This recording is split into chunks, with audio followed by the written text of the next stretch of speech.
Hello, and welcome to the very first episode in my RECSM series here on Roblox Critical Strike.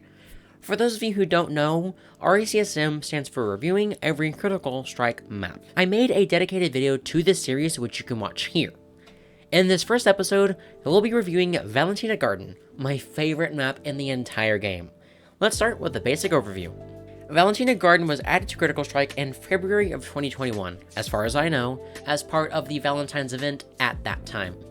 The main reason the map was added was so that you could collect charming tokens. After the map was taken out of circulation for several months, it came back, and you can still get charming tokens for playing and winning on the map. What makes Valentina Garden special is that it has a ton of terrain variation. The edges of the map are all raised, with moats separating them from a lowered central point where the main health cube trademark is located. The only ways to get to the central area are by either the staircases on either side or by using the water jets to avoid taking 15 or 30 damage from the water. Another thing that makes Valentina Garden special is how spacious the map is. Unlike other maps such as Dragon Street where the map can feel a bit cramped, Valentina Garden feels very open. Anyways, now that we've done a basic overview of the map, let's go ahead and talk about which type of class is better here, ranged or melee. Well, I'm pretty sure that both classes stand a pretty good chance here, but ranged classes do appear to win a little more often. The main reason for this is the large amount of space, as I already mentioned. Ranged classes are able to land more shots consistently, dealing damage, and even doing knockback as long as the class does that, of course. And that leaves melee classes a little stranded. Of course, melee classes can come into their own here. I've noticed that when a melee class, especially the faster ones, get closed, a ranged class will struggle to make up that ground since you can get backed up near the staircases or one of the rough quarters of the map. So now that we've basically confirmed that ranged classes are better than Valentina Garden, which ranged classes should you use? Well, my top two picks are Mage and Santa.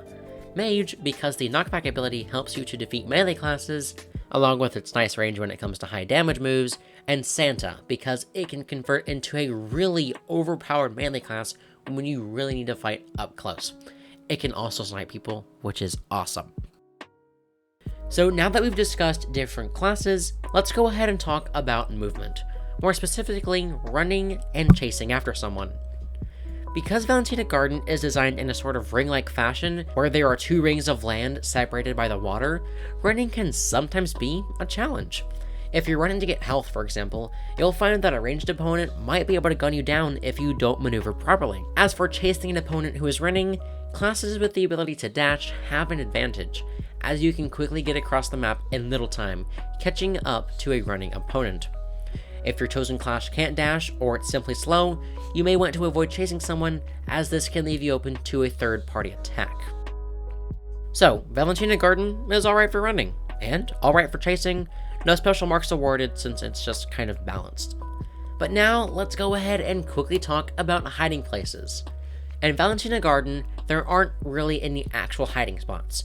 You could count the greenery around the edges and middle, since you can hide in it, but you can easily be spotted if an opponent walks nearby or your avatar is sticking out from the grass. So, Valentina Garden gets plus marks for having practically no hiding, since hiding is sometimes pretty cringe.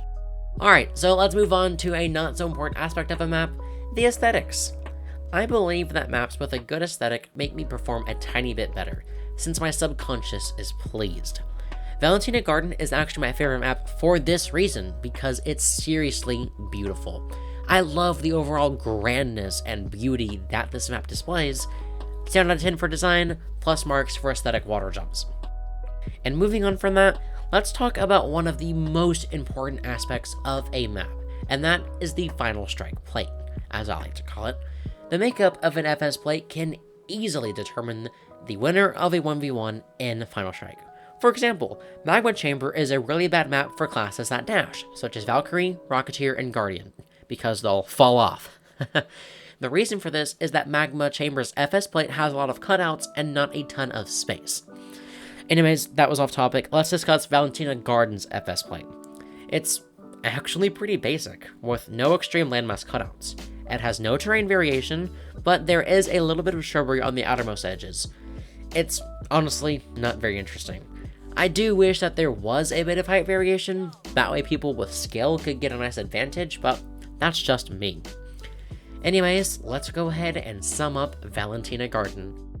Overall, it's a pretty good map, with lots of decoration, terrain variation, and strategic movement areas. The staircases provide a way for people to both run and chase, and along with the water chutes, I think that Valentina Garden has some excellent movement possibilities. And while the map distinctly lacks any proper places to hide, the greenery found on the edges of it provide a fairly limited amount of hiding space. But enough of that, it's time to end. Thank you all so much for watching. If you enjoyed this video, please make sure to like and maybe even subscribe, as I upload every Wednesday and Saturday with awesome Roblox content. Don't forget to use code SHOWDUS at redragonshop.com for 5% off your next order. Have a great day. Bye bye.